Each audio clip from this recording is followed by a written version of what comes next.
On today's episode of the Bhangra Podcast, we're doing a team profile on Bhangra All Stars Sydney. We're sitting down with Amitoj and Tanu. Stay tuned.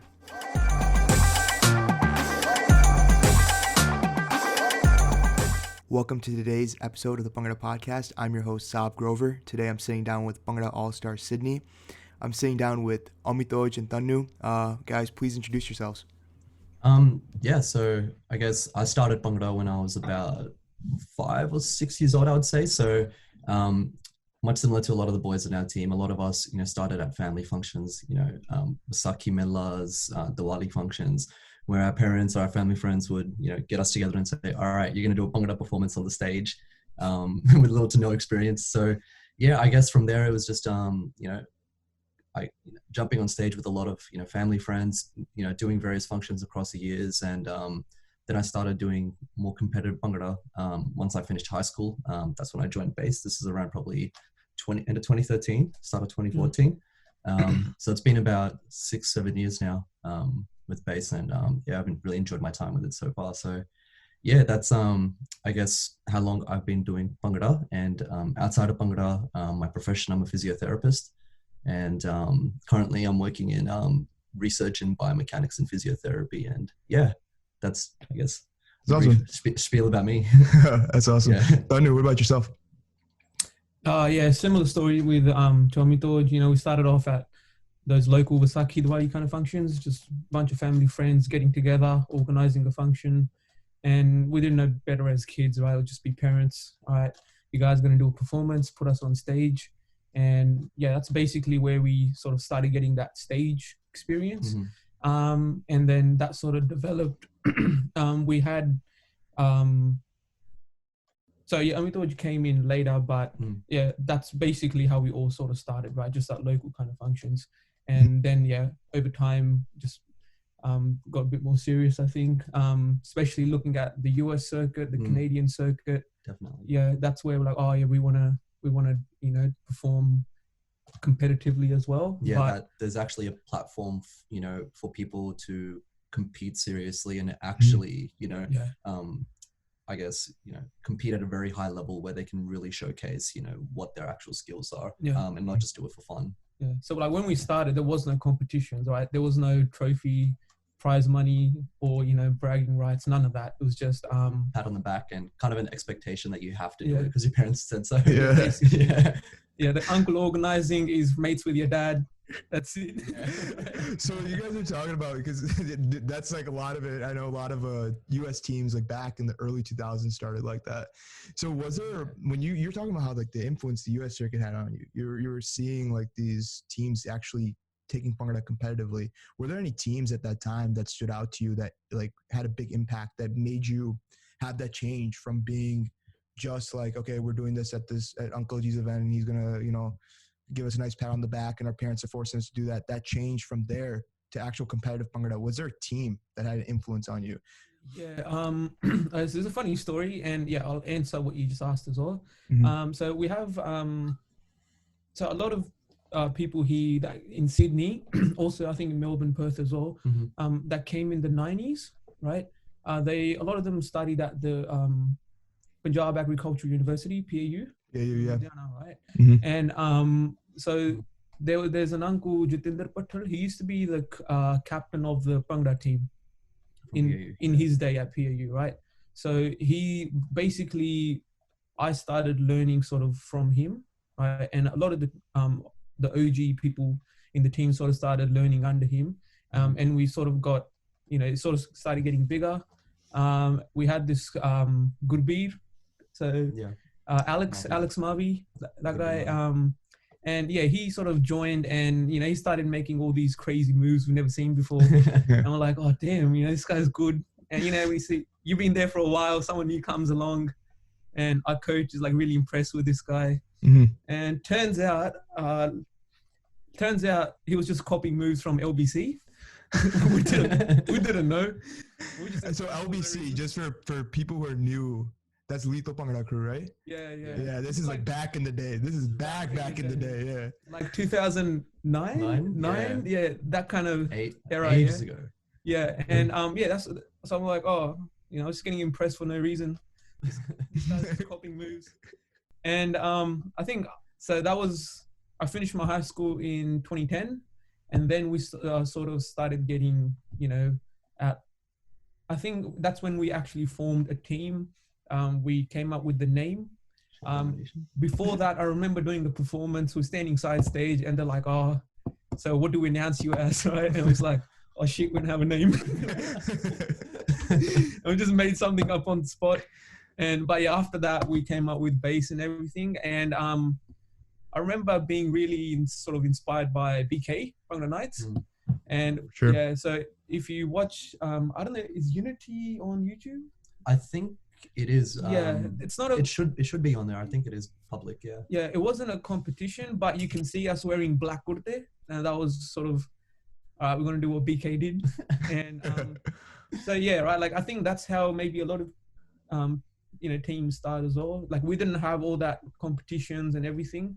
Yeah, I think it really did come around when YouTube started becoming a much more popular platform, and when people really started to upload their videos, and there's a lot more professional Bhangra videos, not just someone's Chacha recording GTV videos and other professional videographers and competitions. When even like Bhangra Team Forum. When BTS started blowing up as well. So it's like just accounts there, like what was a newbie or something? Yeah, you just join like in. Yeah, so yeah, that's basically and then Nachidi Juani, SGPD, like the Elite 8 competitions, I guess, in the early SGPD 2010s, like that rivalry as well. Like I guess seeing those teams like try to one up each other constantly. It's so interesting that you actually say that, because when we Sid Pandit or Gursimranjit Sims, he will talk about that like the influence that rivalry SGPD NJ had on Fertile and like FCBS teams. And it's actually so interesting to hear that all the way in Australia, before anyone even in the States knew about you, that impact was already happening. And thank you to her, Joel, for doing all that service, and Seva to the community for putting all those videos up on YouTube. But so it's actually interesting to see that the same thing that influenced us as a team, it wasn't like recently, like it wasn't any SPD like recently. It's like interesting to hear that it's something way like hearing Lethal Bhangra Crew, honestly, from someone from Australia, I would never expect that. Like I never really thought that. Like that's so long ago, right?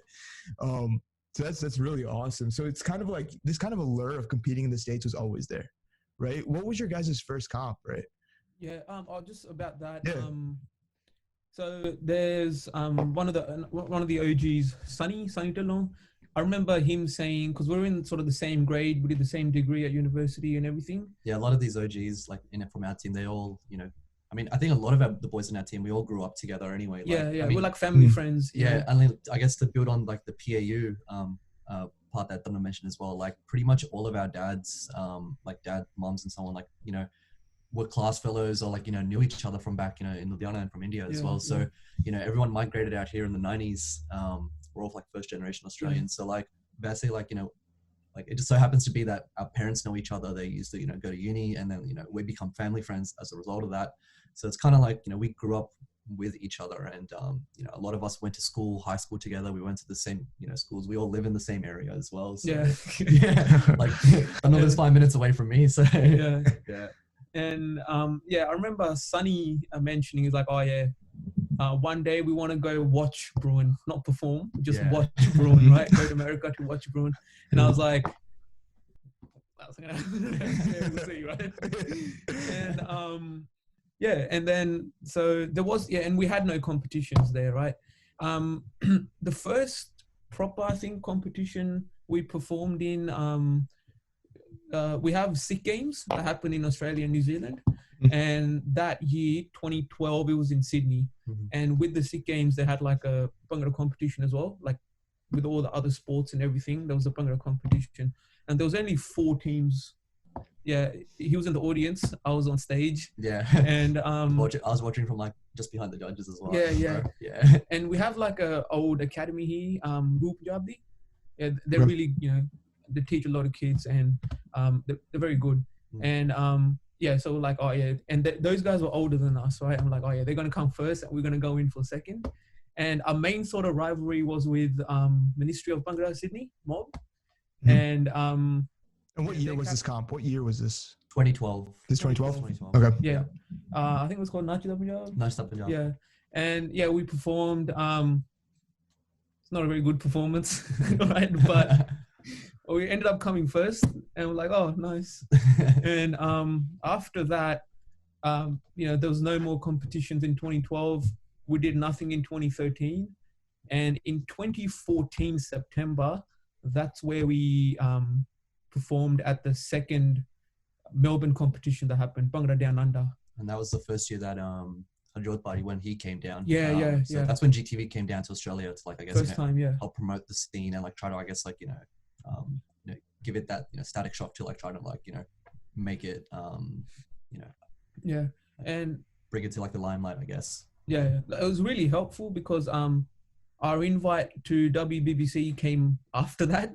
Yeah. And it's like as a result of a video, or I guess, like, I don't know, like, what it was. A video, or I guess, like, Ajot, like, putting a good word in for us. Well, I remember actually watching that video. I didn't even know there was an Australian circuit.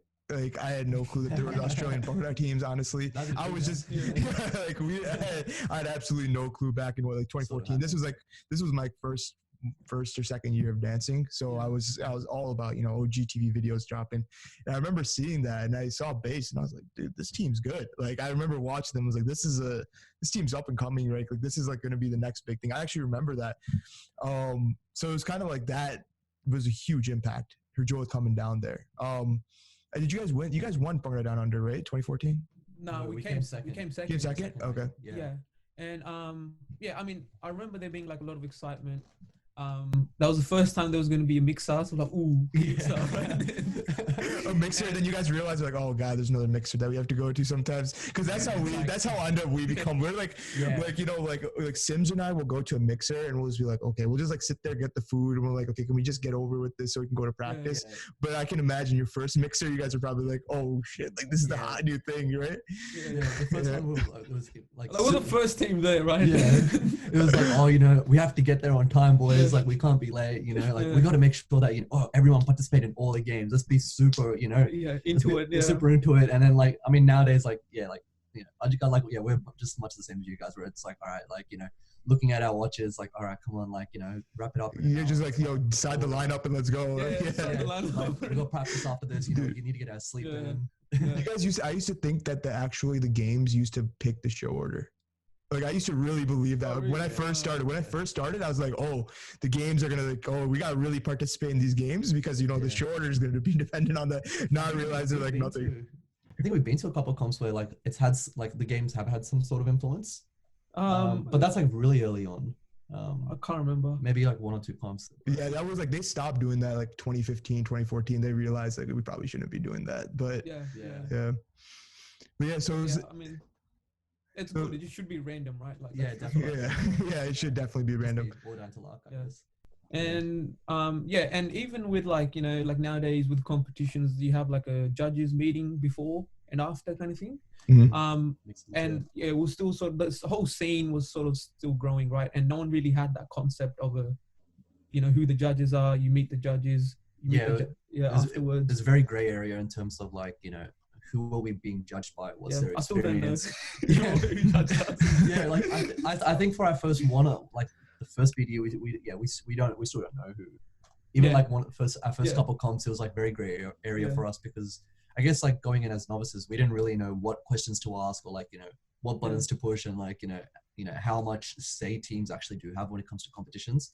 Like, hey, we want to find out what the exact rubric is, who are the judges. Yeah, there was we just didn't have that concept. Yeah, it wasn't really in our mind. It was just, hey, we have to make a good set. We have to do, good Bhangra, and, if it's good, then hopefully we'll win. If not, then, so be it. Yeah. And, after that, we got a message from one of the... From Faizan. Faizan, right? I remember we thought it was a troll email. Yes. Okay, sure. Someone's trying to mess with us. Someone saw some BTF and they're trying to mess with us. Yeah. No, what happened was, so he messaged us, right? And, it was on Facebook, I think. I got a call from, I think, Alex, or I don't know. I got a call, right? Like, so this is what happened. I'm like, yeah, it's probably a troll. And, like, the day after, I don't know, for some reason, like his Facebook was deactivated or something. And I'm like, oh yeah, someone just made a fake account, mess with us, right? But I remember like Alex and I, we like sat down one day, like after practice, we did like a deep dive on like Facebook, LinkedIn. Yeah, but like, is this guy legit? Like, does he exist or not? And and we met up at, like, you guys have Burger King, we have Hungry Jack's. We all sort of met up there, like, all right, boys, what are we going to do? Yeah, first let's get food, then let's discuss. Yeah. And then, so WBBC ended up happening. And, I mean, like, going into it, we didn't have any, we knew we're probably not at that caliber, to be very honest. But we took the opportunity because we're like, you know what? It's the first Australian team to go overseas. And I guess, like, you can't, like, for us, even like now, like, we especially need something that kind of puts us in our, like, puts us really outside our comfort zone. Like, puts a lot of, pressure and high stakes on us. Because I guess that then it really pushes us to, I guess, like, really practice, really train hard, and I guess, like, make Bhangra a really top priority. But yeah, like, I remember, like, back then it was like, we were matched up against Nashi Johnny Warriors. I remember they were when the lineup was initially announced. So we were really like, we got nothing to lose. So we're gonna go as hard as we can. But we know that the odds are massively against us. Yeah, and I think after that, I don't know, they didn't end up performing. I don't know what happened, but we ended up matched up against FCB, and they were a top team back then, still are. And so we went there, we did what we could. When you guys were like, okay, going from the US, right, going all the way to New York, that probably cost a shit ton of money. Oh, definitely. Like, was there anybody who was how much was it? Probably a few grand per person, I think. I mean, maybe like $2,000 or something like that. You put flights in, hotels, everything, eating, all that kind of stuff, and then boys gonna shop anyway, I guess. We went crazy. Yeah, we went crazy. Yeah, the stores can't be that different. The stores can't be that different. The stores not different, but like you guys, like, because you guys have such a much more larger population, your stuff is way cheaper than it is here. I don't know, because I mean, like, our dollar was really good at the time, so it was like, hey, like, we're traveling, like, let's just spend money, man. We went to Vegas after, and we didn't do what you do in Vegas. We just did shopping. Yeah. I mean, I guess half our team was under 21 as well.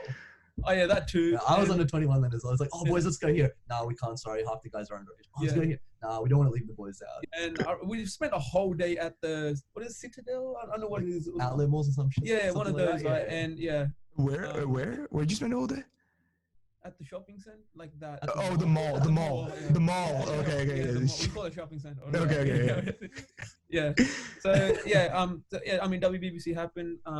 We got good feedback from the judges. Yeah, and I think to add on to that, we also, like, a lot of the teams were really friendly with us there, especially like JBD as well. JBD, like we really hit it off with them, especially, I guess it's kind of that that UK Aussie, like, that's similarity, I guess, like that. Yeah. That, I don't know, brotherhood type, kind of like. They came first, I think. They came first that year, yeah. So I guess, like, like, we asked them so many questions. Like, we met them again, like in New York City, like after the competition. Like, I think we chilled with them like 2-3 nights in a row after the comp. But like, I remember we asked them a lot of questions. They were very helpful in terms of like, this is like, what we do when we practice. This is, how many run throughs we do. This is how we structure our sets. This is like the sort of approach we take towards, preparing for a competition.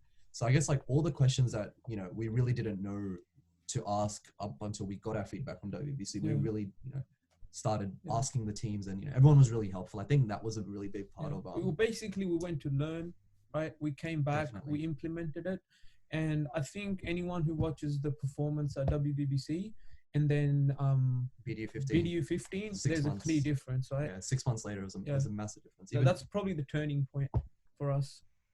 And, and then BDU 15 happened. After that, we got the Bruin invite, I think. I think about a month after BDU, we had BDU 15. We had an invite to Bruin Bhangra, and we were pretty set on like, hey, this is like, an opportunity that a lot of the boys in our team thought, we wouldn't get. Like one day, like, the dream is to be like, oh, one day we'll go to the States on holiday and watch a competition and see these teams. And then next thing you know, like, we're going to be stacked up against like the best teams on the planet. So, and I think we had the second Harbour City Bhangra happening here in Sydney, so our local home competition. So that was kind of like, a competition, like, that that I guess, if we performed well, and it would have set us really well for Bruin. So, we really, at that time it was, hey, we need to go, make Bhangra our top priority. We need to, do our best because, this is our second time that we're going to go overseas. It was also the first time our team was transitioning to going 16 as well. So before that, we only competed as like a 12-man team. Yeah. So it was our first time we were ever doing 16 as well. We had 4 new dancers, like fresh dancers as well, that we had to, get to the same level. So it was really like we learned as we went along, and a lot of people did help us along the way in terms of giving us good feedback and advice. So we definitely wouldn't be there if people weren't as kind and friendly. Yeah. And just one more thing, our parents, definitely, the support's been phenomenal throughout, right? Like from when we were young, we didn't know what we're doing, like probably primary school, high school, right? Throughout the years, they came to America with us at WBBC. They came to America with us at BDU. Organized the food, energy drinks. We're going to go out. It was near Skid Row or something in LA. It's not a very good area. Yeah. And we're like, oh yeah, we're going to the car park to practice, and they're just like, no. They're like, no, you're going to go here. Yeah. I think like, and they booked that little ballroom thing for us. I don't know how much it costs, but they were like, done, go. Yeah, like a convention. Like our parents, I definitely think like, without a doubt, every single person in base like knows that the backbone of our team is our parents. 100%. Like they are as much a part of the team for us as like any of our dancers or like our senior members might be. So like as Daniel said, like our parents, they're also like our crowd. Like when we have practices and when we get closer to competition and we do like viewings and run throughs, our parents come to like every practice. They watch us, they grill us, they roast us hard as well. They make a roster like who's going to bring fruit, drinks, stuff like that. So parents like it's like Bhangra is a family affair. Bhangra is a family affair. Yeah, definitely. Because our parents are they're just as much invested as we are. Like they really want us to like perform really well. They come down to the competitions. They cook us breakfast. They make sure we're well fed. That we sleep well. That if we need meds or anything, that they're there to do that stuff during comp weekend. Yeah, just everything in support basically. Yeah. Yeah. So that's something worth mentioning. Yeah. Yeah. We wouldn't be at this where we are right now if it wasn't for them. Yeah. That's amazing to hear. Honestly, I didn't know that. I didn't like. Usually for us, it's a battle. When we go into like, a lot of people get exposed to Bhangra in college. It's kind of a battle. Like, hey, I'm going to be doing Bhangra in college. The parents usually will fight it back and say, "Oh, you're not focusing on school. You're not focusing on that." So to hear that's more of a family affair. Yeah, I mean, we got pretty that awesome as well, right? Oh, okay. So you still got that side of it. You still got that side of it. We definitely cop a lot of it. Like I think every team goes through it and individuals go through it. Like every competition prep, it's like you hit a certain turning point where it's, hey, you're spending 5-6 days a week like outside of home. Like you're coming home from work or uni, and then you're just changing clothes, going out. You're not seeing us. We haven't seen you in 3 months really. Like aaj to baad, like tera hor Bhangra nahi hai, like Bhangra khatam, you're gonna focus on that's it. Last comp and retire. So like I think everyone that's in our team that's still competing, like even myself, it's like we're still on that notion with our friends, this is my last comp, but like deep down we know it's like no, we can like keep pushing the boundary. I mean, deep down they know as well. They're gonna try to say like, okay, you don't have any more comps, and you'll say, yeah, this is it, I'm done. And then next comp opportunity comes up, and that literally happens. I mean, I see it with people like in med school still that are like, they're like, yeah, I'm done, man, I'm retired. I mean, how many retirements can people go through, right? Like I've seen like dancers retire like 2 or 3 times. And I remember in 2015, I think, like I just finished uni and I was finding work. So basically I had nothing else to do. And this was before BDU 15. I remember being at Gobind Kangura. He was our captain. At the time, And like he used to do like making choreo and stuff like that. And I just used to be there at his house till like 3 a.m. Yeah, same. I was in second year uni then, but like I think when we started making the BDU set, like we had university break then. So I went to break about like a month and a half. So it was, pretty much, wake up late every day. All right, breakfast, copy, go to Gorbin's house. All right, let's just put songs on. Let's just make choreo. Yeah, it's not like we did choreo the whole time. It was a lot of times just talking. Oh, so much. And now we think back on it, it's like, it was probably very unproductive. Yeah. But like playing cricket on his driveway or something. yeah. Dumb stuff. Yeah. One of the things you guys are like saying, like, okay, you wanted to go and compete in the States, right? Or you wanted to go and just watch a competition in the state, and then you end up competing in the States. And one thing that I see between like the Australian circuit and the American circuit is there's not too many comps in Australia. Like you mentioned two, right? There's Bhangra Down Under, and then there's one more, I forgot the name of it. Harbour City. Harbour City, right? So there's Sydney. that's in Sydney, right? Yeah. So I kind of wanted to I want like people here. What are those differences between the Australian circuit and the American circuit? You've experienced both, right? I kind of want to hear that, and I want to hear like what are some of the similarities, differences, and what are things that like the North American circuit would probably pick up from Australia, or things that Australia could pick up from North America. I guess probably off the bat, the biggest difference between our two circuits is, I guess, the raw number of people and like that can compete. So I guess, a lot of, we don't have as large of a Punjabi or like even just a general, like, Southeast Asian population as compared to the States. So like, I mean, Australia's population is only like, 24 million? Yeah. So that's, like 5-6 times less than the States. Yeah. So, and then plus more. more than that. Yeah. Sorry. Yeah. But, like we don't have as many people from, I guess, like that background. So, I guess, that's like a big thing when it comes to like not being like a huge number of teams as well. Yeah. I think the other reason is, so in America, I think a lot of the cities are like close, right? To each other. Yeah. So here it's Sydney, 1,000 kilometers, Brisbane, you go 1,000 kilometers down, it's Melbourne. Perth is like 3-hour flight. Yeah. Perth is essentially like Cali to New York. Like that's the difference, like how far it is. Yeah, roughly. Right. So we're sort of more spread out. And over here, people do go to university. So you guys call it college, right? College, yeah. But we don't have people staying at universities. Yeah. So like living there, right? So there's no college teams kind of circuit. We don't have a collegiate circuit here. Yeah. So because everyone, like, I mean, pretty much everyone, still lives at home, like, during their 20s and so on when we go to university, because university is only like, an hour bus ride or like, 40-minute drive to the city. And like all the major universities in Sydney, they're all like in like, at downtown. They're all, in the same, vicinity of each other. So we might have like 5-6, unis like, downtown here in Sydney, but, everyone that lives here in Sydney goes to those universities. So it's not, it's your daily commute, like essentially going to work. No one really, goes and lives on campus. So it's not really, I guess, like how in the American circuit, many college teams, they have people living on, on campus. So, one of the things they can do in their free time is do Bhangra as well. Yeah. But I guess, for us, like, a lot of people here during their 20s, they work part-time. Some people work full-time and do university. So it's like more like a normal type of life rather than like, living on campus. So doing Bhangra is definitely much more harder here when it comes to like that, work life, studying, social life, sort of balance. So that does like prevent a lot of people from doing it, I guess, and getting very committed. I think the number of teams, just like there's so many different cities, and especially in America, right? And over here, there's only a few sort of big cities. And like in Sydney, we have a lot of teams, but it's still nowhere near like, number. And if they're in Sydney, they're just going to perform in Sydney or Melbourne, right? Like they're not going to start up a new competition. And people like people tend to, just join, the stronger teams are the ones that, have been doing well recently or, like, I guess like, where the wave is, like, rather than trying to start something from scratch on their own. It's also, I'm going to join this academy, they have a good, repertoire, good history.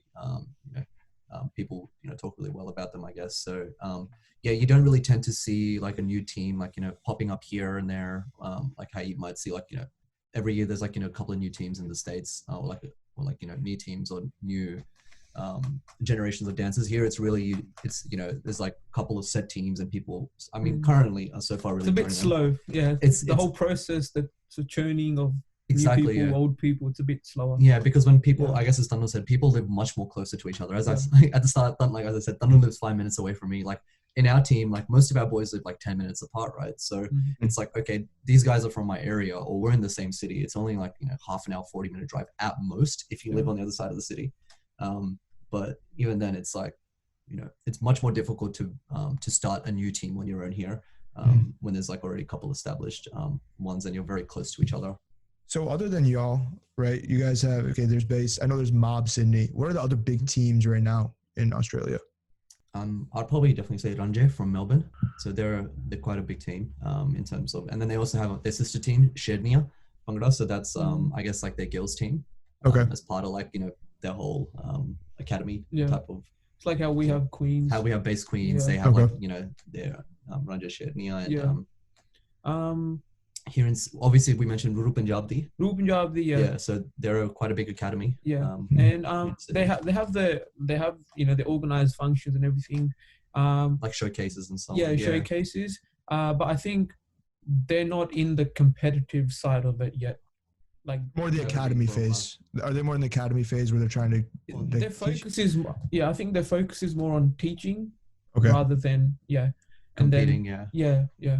So like I think they have performed at like maybe 1 or 2, but it's been a few years since they've performed. Yeah. Generally speaking, their focus is more on just teaching. Sure. Are you guys right now operating out of an academy, or is it more like a team? So you guys have Queens, you have base, right? Is it more that it's more of like a academy system where you'll have younger kids come in, join, go through the system of being an academy, or is it more just, hey, come try out for base or try out for Queens? What kind of system are you guys running right now?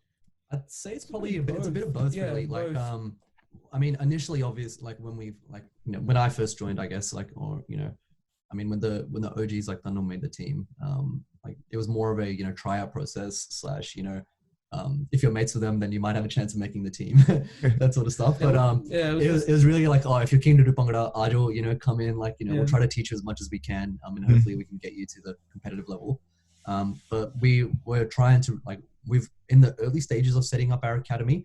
So we do have like, you know, classes such as like juniors classes, and I guess like intermediates, fundamentals classes, advanced classes, and so on. But it's not like, you know, we don't like own our own studio. We don't have like our own studio, that sort of stuff. We don't have like, you know, ages 6 to 8, 8 to 10, 10 to 12 sort of like classes. It's not that big. It's in its infancy right now. So I guess like we do have like, you know, the two, like the adults, the seniors teams, like the base boys and the base queens. But anyone that like, I guess, really wants to join, like, you know, base, they usually start off in like, you know, those classes, the fundamentals and like the early academy classes. And then we try to, you know, fast track them as quick as possible to get them to compete within reason. Sorry, I think we just talked about this maybe 2 minutes ago. The other big teams, I think we forgot to mention WCB. Yes. Girls team. West Coast Bhangra, Yeah. So they're still active. They're, you know, they're very good as well. There's Bhangra Rules as well from Perth. Yeah. And Hire boys from New Zealand. From New Zealand, yeah. There's someone to look out for as well. Yeah. Oh, New Zealand. New Zealand, Hire. So New Zealand, they actually do have, I think 1 or 2 local comps that happen each year as well. So, you know, they're starting to really, you know, I guess, you know, they're coming up. They're coming up and they're growing their scene right now. So it's kind of like, you know, our scene maybe like, you know, 6 or so years ago. It's much similar. Like that's the same process that's starting up in New Zealand right now. I think SWAT from Singapore. Singapore, they tend to come down here quite often. Is it? Yeah, because that's the closest competition for them, right? I mean, other than coming all the way to the States. I know they came to the States for one comp. I think it was Bhangra Fever. Yes. Yeah. So they came for that. I mean, talking about Bhangra Fever, I want to talk about that because you guys came here and competed 2 comps, which is pretty awesome, right? Yeah. So that must have been an adventure. I mean, coming down here, coming to get 2 comps. Did you obviously stayed here for like a month, pretty much, in the States? I stayed for a month, but I think so. I remember when I originally pitched the plan to the boys, it was like, no, okay, look, maybe 1 comp, but 2 is like, you know, you're maybe you're a bit crazy if you're thinking 2 comps, but like somehow it just like lined up. Like we wanted to try to, you know, like we're like in the mindset that, hey, we've been preparing this set for some time. If we can, like this is like peak, you know, American, you know, Bhangra circuit season. Like hopefully there's another comp like a week after FIBA. And so it just so happened that, you know, championships of Bhangra was happening the weekend after. So like, okay, great, cool. We can actually do both comps. So pretty much I think about 3-4 days before Bhangra FIBA, we all flew out. So we went from Sydney to Vancouver to Toronto, and then everyone like stayed overnight in Toronto, and then the next day we drove. We took a bus down across the border to Buffalo, and did the competition. Then we went back across the border to Toronto, spent a week in Toronto. Did some sightseeing here and there, but we continued to practice every day. And then I think about 2 days before champs, we flew down to North Carolina and competed there. And then after we finished that competition, most of our boys just went their separate ways. People, went to visit family. Others went, just sightseeing here and there, different cities across the States. I traveled with my parents for like about a month thereafter. So a lot of our parents did come along with us. That's pretty much what we did in terms of like the process. We try to make it a good worthwhile trip every time we do come overseas. So Bhangra is like the main focus, and it's like the agenda. And like, any fun and games we can have like, after the competition, that's just a bonus. So you guys did Fever and Champs, right? Both those comps are really different, rubric wise, judging wise. So what was that experience of doing Fever and then going to a competition like Champs? What was that experience? Feeling that like difference between those two comps?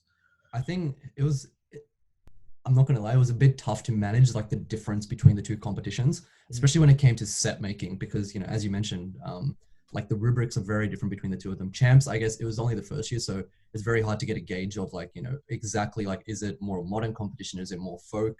Or is it somewhere in between? I guess like from the rubric and what they were after is kind of in between the two of them, where like folk elements are really appreciated, but you have to be creative and try to stand out as well.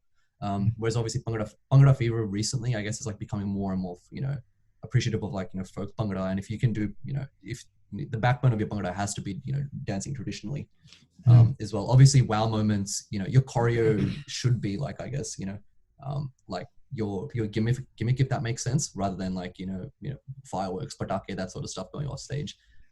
So I guess like it was a bit tough. Like we did go through a lot of changes, even in like the last month. I think there was a stage where like we were about maybe 5-6 weeks out, where it was like almost every week there was like 2 segments changing in our set. Like, all right, no, this segment's not working. Pull it out, change the song, do the choreo, do the formations again from scratch. So it was really like we tried our best to make sure that we had a set that was that catered to both Bhangra Fever and Champs. Obviously we did change some stuff after Bhangra Fever because we got feedback and so on and so forth, and we had to modify it a bit so that it suited Champs more. But I guess we tried to make sure that the foundation of the set, majority of it would cater to both of them, so it required minimal changes. And I think also trying to keep what we do as base, or trying to also keep that element. So that's probably something that sort of, even if it's different competition, sort of keeps you grounded. Like, this is what we do, right? Is our personality coming through the set or not? Like, can people tell, hey, is this a base Bhangra set, or is this just like a generic cookie cutter routine that if I didn't show you the name and the title in the video, you wouldn't you wouldn't be able to guess who it was. So that was very important to us, especially in like the the later end game stages of the routine, like trying to make sure that it stayed true to us, because we did have, like, especially going to the competition, a lot of expectations coming from people where it's like, hey, we're expecting this to be better than Bruin, or hey, you got to make sure that you guys stand out as much as you did at Bruin. Like, the one thing we keep getting from everyone that we meet is Bruin. Like, I mean, I guess like now we've done like Fever and Champs, like the people that's seen those videos, they like those as well. But I think Bruin is the one that people always keep referring back to. That this is like that's you guys. Like, we want to see that again. So when you came off, I want to talk about Bruin. You both danced there, right, at Bruin? Yeah. Okay. So when you came off that stage at Bruin, and you were ready for those placings to be announced, what were you expecting? Tannu might be. I think Tannu was older then, right? So like he probably Tannu's older than me. So I know this is a tough question, because I'll be honest with you. Yeah, I'll be honest with you. I thought you guys were gonna get first. Like, I thought there was a potential for you guys to get first there. But see, I think the thing was, right, we didn't know that people expected that everyone else, like people that a lot of people that came and spoke up, spoke to us after the competition, or that even people still to this day that say like, yo, we thought you should have come such and such at this competition, or you should have been this at Bruin. Like, I think as soon as we finished performing, we were just like, right? Like, we were like, super happy, and like, I guess like it was like, yo, I can do another one. Like, let's do an encore. Like, so what happened that day was the order got decided, and I think we were last.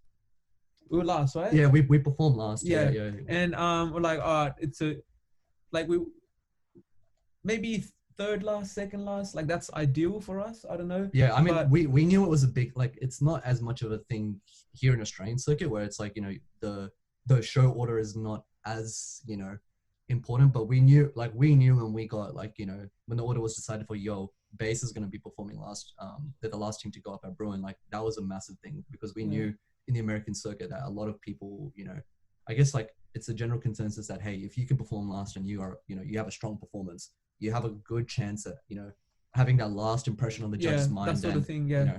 You know, maybe possibly outdoing other teams because it's the last team to perform, it's the last impression. So Yeah. And on the day, like we always do this, unless the management stops us, right? Yeah.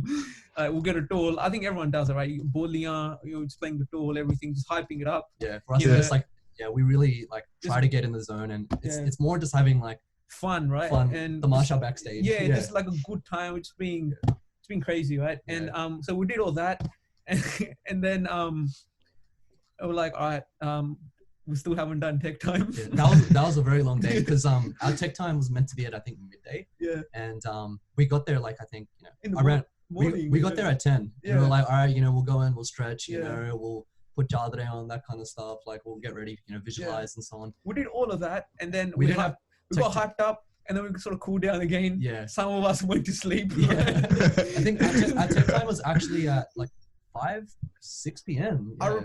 You guys had tech time at 6 p.m. So people were ready to come. People were coming into the auditorium as we had tech time. Yeah. One of the teams that year that were competing against us, they had, I guess, like their own special rigging or their own, like, you know, special stuff coming. Yeah, we know what team. We know what team we're talking about here. We know what we're talking about. Yeah. That delayed the tech time process by a lot. I mean, like we were told by, like, you know, we were expecting, like, you know, everyone's like, hey, yo, Bruin's an awesome competition for like tech times. Like you'll go in, you do your tech time at midday, you go back to the hotel, sleep for a couple hours, come back in the afternoon, you know, and then we were going to do tech time. We're going to get back to the hotel, grab all the other stuff and then come. But it just ended up happening that because tech time was so late, we just stayed there. We just stayed there, right? Yeah, like some of our boys, like, you know, hadn't even showered or anything, or like, you know, so it's like Yo, I know that feeling, bro. We'll do tech time, and then we'll go back and have breakfast and shower and properly get ready. Yeah, right? yeah. Like it's just like you have like a plan for the day, but I guess that's part of competing, right? Like nothing ever works too. Yeah, you got to be like mentally and, you know, like strong enough to like be able to deal with those situations on the fly, which I think funnily enough happens to us like every competition as well. Like we get worried if something doesn't go wrong in a competition, in like, you know, on a competition weekend. It's like, yo, that was too smooth. Like, are you sure something is wrong? We missed something for sure. And coming to the placings, so we performed. I think I found out, or personally me, I found out later that people were we were sort of the underdogs, right? Like we were just going there to put on a good show, right? Yeah, for us it was just like, yo, we got to go in. We knew we had a good set, but but in our mind it was like, all right, like, you know, just because we have a good set doesn't mean that we're going to win, right? Because it's Bruin, and I think at that point in time, like it was a lot on our team's mind that, hey, we're going to start a transition to try to become as focused as we can within the music category of Bhangra. So like when we knew there was a lot of discussions around that, like, you know, while we were sort of preparing the set, we don't want to lose the essence of who we are, but we still need to cater for the competition itself, because Bruin, like in its nature, is you have to do gimmicks, you have to do crowd pleasing sort of like you know shenanigans here and there on stage. So there was definitely a lot of back and forth discussion in our team about it. Coming to the placings, right? So there was a side stage, right? Everything sort of there, and some of us, I think Sunny's doing a bully, and it was all sort of there. I was very nervous, right? I think in our mind it was really, hey, it's like, you know, it's we felt like, I think in the moment, like with hindsight, it was like, hey, it's probably like between us and FCB from like what we're gauging from other people and from the committee. Yeah. From at least the people that we heard from, obviously afterwards, like, you know, and for us, it's like we like placings.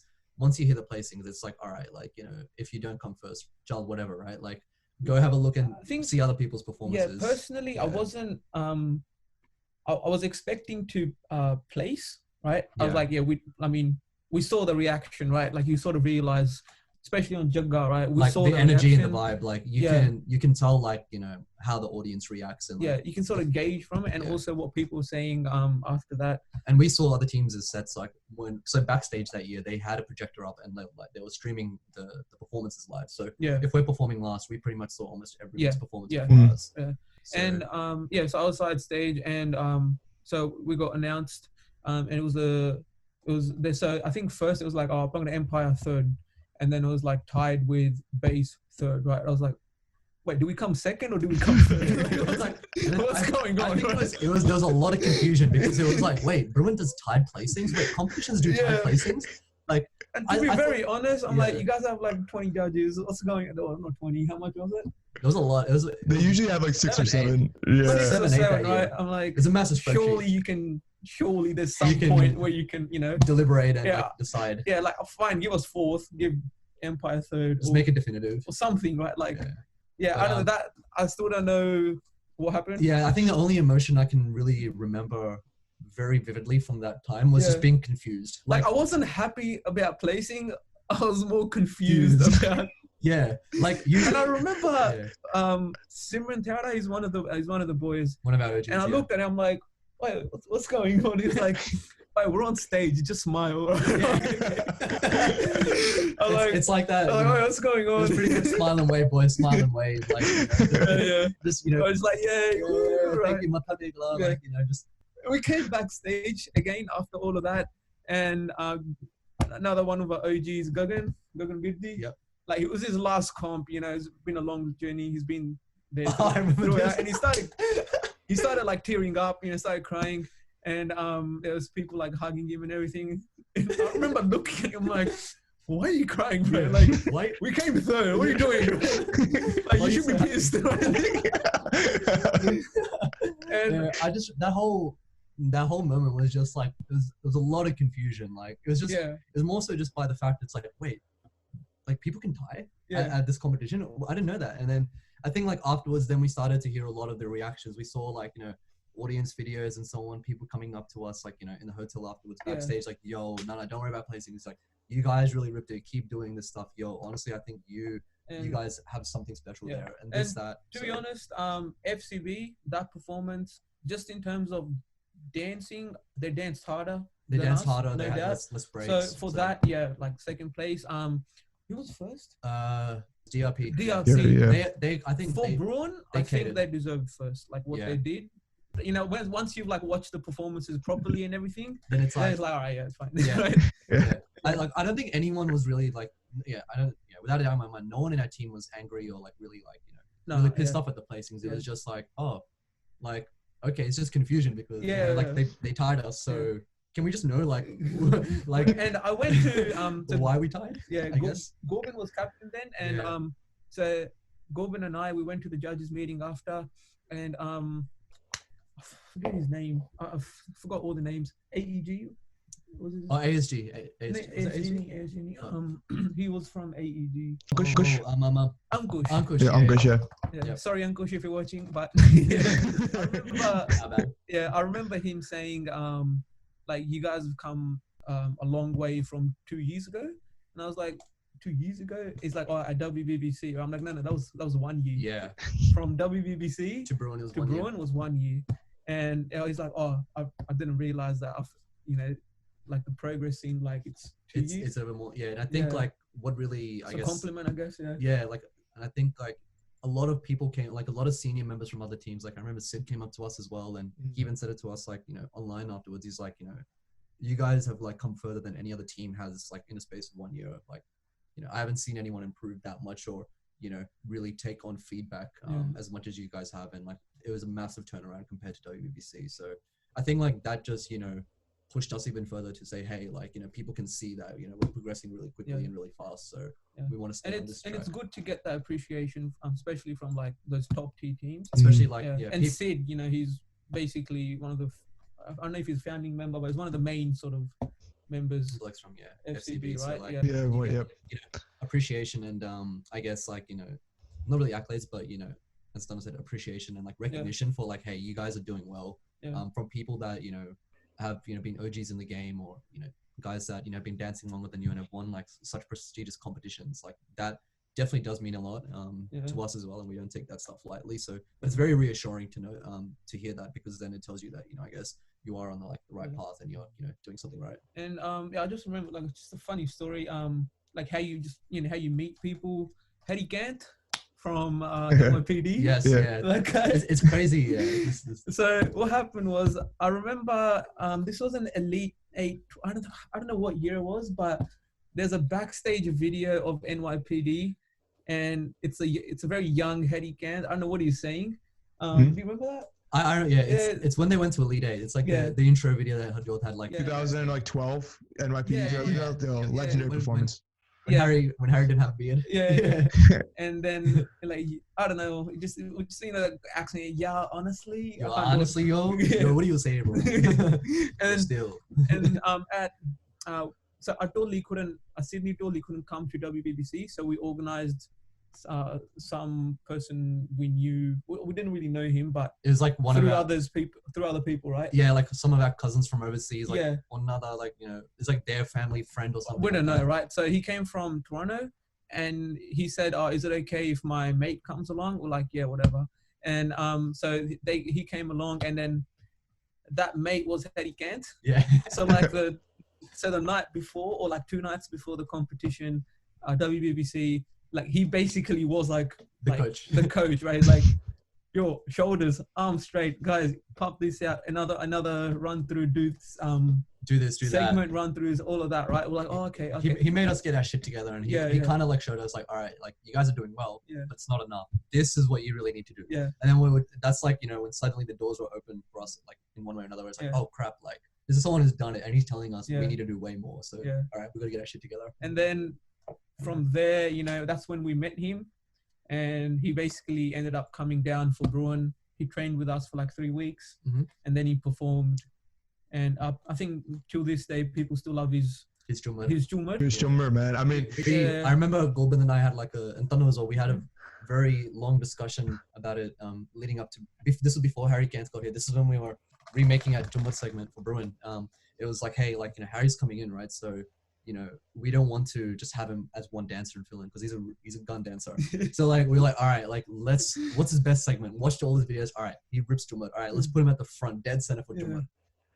And he absolutely went in on that. So mad props to it. When he first came, so he came to the practice. He's like, he took Gorbin to the side, and he's like, yeah, I don't think I can do this performance. So like he hadn't performed in like he hadn't performed in quite like a couple of months. I don't know. And then he was like, oh, bro, listen, I can't do this. I'll support you guys and everything. And we're like, it's like, no, like you come all this way. Like, like, bro, you might as well, right? Yeah, like it's like, no, you have to do it now. And I don't know, like, so he ended up doing it, right? And he finessed it. He built up his stamina. He learned all the choreo, all the formations, everything. And like, he stayed at at Marvy's house. At Marvy's house, and like, I think they spent some time sort of. And even when Marvy was a uni and stuff, Kidhaaaaaan practiced at home and everything. So his Jummer still remembered. Dude, funny thing about Harry, actually. So for Delay BBC 2016, Harry was supposed to actually dance with us for that comp, and he kind of was like, he came in and he was like, he came to one practice, he's like, yo, I can't do this anymore. And he's like, I'm done, bro, I'm done. I'm like, I'm out. He's so like, even here and there, like when I talk to him, like, you know, on WhatsApp and stuff, he's like, bro, our team gonna put you on, they're gonna put you, bro, I'm done. Like, you know, I'm too old for this stuff, man. Like, I can't do Bruin again, man. That was too tough for me. Like that ramp, like he ripped it in the end, but he's like that ramp up process to, like, you know, that initial like blood, sweat and tears. Like it's just. Dude, it takes a toll on your body, man. It takes a toll on your body. Like I'm getting to that point. It takes a toll on your body. Like in such a short, especially for him, like in such a short time frame, doing that so quickly, like, you know, you're massively prone to injuries, and it's a massive mental game as well. Trying to you know, do it. Build up your stamina, learn a whole new routine with 16 people as well. It's formations and everything. And it's tough as it was for like even us doing like our first 16-man set. So and so we talked a lot about like 2016, 2019 and everything. What's next for you guys? I mean, you've already won champs, but is there any plans in the future, any big plans in the future that you want people to know about? I guess right now, hopefully like when lockdown is lifted, we definitely want to put a bit more focus into our like establishing our academy more. Try to make it, I guess, like a properly well-oiled machine. Like as I said, right now it's kind of in its infancy where we have a couple of classes. They run year round. We run them in different blocks and so on with different age groups and ability levels. But we want to try to, I guess, have something that's a bit more concrete. And I guess hopefully try to get more people in our circuit involved in Bhangra. So especially because we haven't had any competitions this year in Australia. Like we didn't have Bhangra Down Under happen. It's not happening this year, from my knowledge. And Harbour City Bhangra is postponed as well. So COVID situation. Yeah, and I think in general, like we haven't had in the past like 2-3 years, we haven't had even 2 competitions happening every year. It's been like some years we have 2, some years we only have 1 competition. So I guess that also kind of like plays a part in the allure that the allure to like going overseas to compete in North America for us, where it's competitions almost happening year round. And it's a bit more flexible in terms of like the time frame for us, where we can really just batten down the hatches and really just work on a routine and a set. And then once the set and the boys are ready, then we can decide a competition, rather than having to, really, push for time and try to rush making a set. So I think for right now, the boys, we're really just focusing on what our next routine will be. We're going to make it slowly. We're going to make it properly as well. So not going to rush it, but definitely alongside the academy, we're currently preparing our next generation of dancers for the bass boys. And yeah, the other teams in the overall bass family, they're also preparing their stuff as well. So I think, you guys can expect definitely to see us competing in 2021. And hopefully, touch wood, maybe we can come back overseas sometime in the near future too. So, but hopefully lockdown finishes soon so we can get back to I want to be able to see. Yeah, I honestly want to see another one of those shit segments that you guys had from Champs, dude. That hands down. That hands down my favorite shit segment, like almost of all time. I'm pretty sure it's up there. Yeah. It was amazing to watch. My favorite humor is probably like just for us. Yeah. Probably Bruin. Yeah. Simple, but it was really good. So when teams use that song, right? We like, I'll call them out. I'll be like, you can't use that song, man. Like, what was it? The Puppy Kill song? Funny story. There's a team. This is when we were, and it was really weird in the moment because at Champs, when we were side stage, or I guess there wasn't really a side stage at Champs. It was more like when we're at the back of the arena. The team that competed before us, I can't remember their name, so my apologies, but I remember we were standing there, we were getting ready, like, all right, boys, zone in, let's do our chant, let's get ready. And then we suddenly hear our Bruin mix, and it's the Bruin Tumor, not even the song, like our actual mix. And I'm like, wait, what? Wait, what is this? So, I think for us, it's more like we're not really in the mindset of too much calling out people, but I guess for us, it's kind of like it's a kind of a compliment in a way. Yeah. When we see teams like don't take it seriously. It's kind of like the same thing as like Nutchty. Like if you use amplifier in your set, bro, everyone's gonna compare you to Nutchty from like Elite 8. Like there's like no doubt about it. I think the same thing. And when you can have that type of moment in your set, that takes you from being a good team to being one of the best. That's how I always think about it. We try to have that, hopefully a couple of times, but we at least like once or twice in every new routine that we have, like, hey, this is like a new song, new bodily or whatever that is kind of low key, it's underground, that people are not really using, but it's a banger track. So let's try to like really own it and make it our own. So yeah, I definitely agree. That's something. There's one thing I had on here actually. We did a mailbag about a couple weeks ago, depending on when this podcast is released.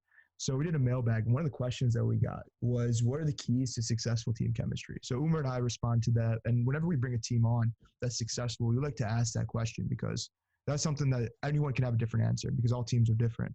So if you guys had to answer that question, the keys to successful team chemistry, how would you answer that?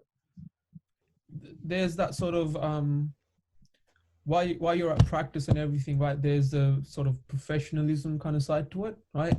But I think you also probably need to be friends. Probably, you definitely need to be friends. I think that's a big part for our team. That's why I think our team has been like, as strong as it is, like staying together for such a time, is because, outside of Bhangra, like, I mean, even before Bhangra, all of us are friends. Like, really close friends. Yeah. So like Bhangra is just like, an excuse for us to really meet up, I guess. So I think a massive thing is you have to be good friends. Or like, yes, our practices, you should be professional. Like we kind of treat it like a sport at practice. We try to. We go through a lot of ups and downs when it comes to that. I mean, there's been times where it's like, you know, whoever the captain is at the time shouting at everyone, you guys get your shit together, you know. Then it's like roast for the boys, but there's long discussions. There's proper meetings just for, are we gonna do this gimmick or not? Why shouldn't we do it? And like heated discussions, especially our Bruin. And things. There's all of that, and I think you need to be able to have those discussions. So probably openness, honesty with each other, and trust is the biggest thing. Yeah. So that, you know, I mean, work team, sports team, Bhangra team, doesn't matter, right? Same with your family as well. Same with your family, right? Any kind of social setup, trust is a big thing, because you have to have that belief that, you know, hey, if I give this guy this task, like, you know, he's, you know, I believe that he's got the capability to do it, and that he's also, you know, going to get it done, and I don't have to micromanage people in the team as well. Especially like when it comes from like, you know, people like the older boys, the seniors in the team, or like leadership and so on, where, you know, hey, you can't do everything on your own, so it's like you have to be able to lean on each other. Because like in a lot of aspects, the team trusting the captain trusting the team. If someone's in sort of like a key sort of position, like a double standing or something, right? Like you trust them that they'll get it right. You know, they'll practice outside of practice if need be, and they'll do it right. So just those sort of things. Because I think like, you know, like having fun. Having fun is a massive thing as well. Like, that kind of ties in. Like, yes, we try to be as professional as we can at practice, but we also do realize that, you know, we're a team full of, like, for us especially, like, you know, we're a boys team, so we need to have like that. It's where we can really just like, you know, let loose and And one more thing. I think if you, as a team, if you look at it bigger than yourself individually, and also bigger than your team, right? Team, like this. You know, you'll meet new people. You're doing it for not just yourself, right? There's a lot of people that are going to watch you. Maybe a kid that's in the audience that's not even you don't know them, they don't know you, but they might get inspired, right? So there's a lot of sort of that peripheral kind of impact that you're also having. So and especially for us as well, like, you know, being like one of the Australian teams that does tend to go overseas like often. Like it's very apparent, like it's very obvious in our minds that, hey, there's a lot of people watching us. So for us, like if we compete, it's not just, hey, we're just going as, you know, base boys or Bhangra All Stars Sydney. Like we're representing like our city and like our country as well. Like all these teams, like here in Australia, it's not just, you know, like they push us really hard as well. When we announce that if we go overseas or if we're doing a competition, because, you know, the support's always good. If Mob went overseas, every team he supported them. If we went, everyone supported us. So in that way, I think as a circuit as well, we're probably quite supportive of each other. Everyone's very tight knit, and you know, is happy to share knowledge and information, because I guess at the end of the day, you're only as good as your competition. So if your competition gets better, that pushes you to get better as well, and as a result, your circle will obviously become better in its entirety. So but back to the chemistry thing, I think definitely being, you know, aware of your surroundings, the other teams, and like, I guess like knowing that what you're doing is bigger than yourself, so that, you know, you're gonna an extra push. It gives you an extra push. And I think that and on top of that, I think another big one is a common vision in the team. So you know, yes, you'll have like a couple of leaders in a team that will articulate a vision or like, you know, a roadmap for a team, but having, you know, individual goals and, you know, overall team goals that, you know, can be, you know, put together to create a common vision for the team, so everyone has that common goal to achieve. And then just like aligning everyone to the same place. So then that way it's, you know, it's good leadership. So then that way it's not like, hey, I want to do this comp, or hey, I want to achieve this. It's like, yo, we're doing this together. So it's you have to make sure you have a well-oiled machine. And as Daniel said, like trust is a massive thing. Trust and friendship. Like without those two things, it can get pretty tough. Because it will get tough, right? Like every team, 3 weeks out, 2 weeks out, the pressure's over here. Right? When you get to that crunch and that grind stage, it really tests, like it tests friendships quite a lot. It tests, you know, it tests your mental strength to a huge amount. But like at the end of the day, you just have to, like, you know, remember deep down that, all right, I'm doing this for the boys, I'm doing this for my team. Like, you know, we're doing it for each other. So it's awesome. Like So, so yeah, we're kind of running. We're sorry, guys. I had to kind of start wrapping things up. We're running a little bit over time. Umer's gonna have to do some cuts here. We try to keep. Yeah, no, you're good. You're good. No, this is awesome. I mean, people who are gonna be listening at home, you know, they're gonna be learning. Like the best part about all these is they get to learn from like they don't get to just learn from one team. You know how JVD had that huge impact on you guys, right? After 2015, you know, the whole goal of this podcast is that everybody can have that impact and hear from these different teams and get inspired. And you know, take away some information. So you know, I appreciate you guys coming on here and like taking the time out. Yeah, thank you. Appreciate it. It's an awesome platform that you have where, you know, people can, you know, just rant and discuss Bhangra as well. Because you know, it's not often that you get to like, you know, speak to someone. These conversations happen like typically like after the comp when you're with each other, like after the after party, like when you're all in like one hotel room just chilling like at 3 o'clock. You get very philosophical about Bhangra. Yeah, very philosophical. But to have like that's the whole goal of this platform is that we don't need to wait till 3 o'clock after a competition, you know, 3 a.m. at an after party. So I appreciate you guys taking the time out. I know this was actually kind of hard to coordinate. You guys are 14 hours ahead of us. So right now it's 10 p.m. where I am, and it's like 12 p.m. where you guys are a day. 12:30, a day ahead. Shit.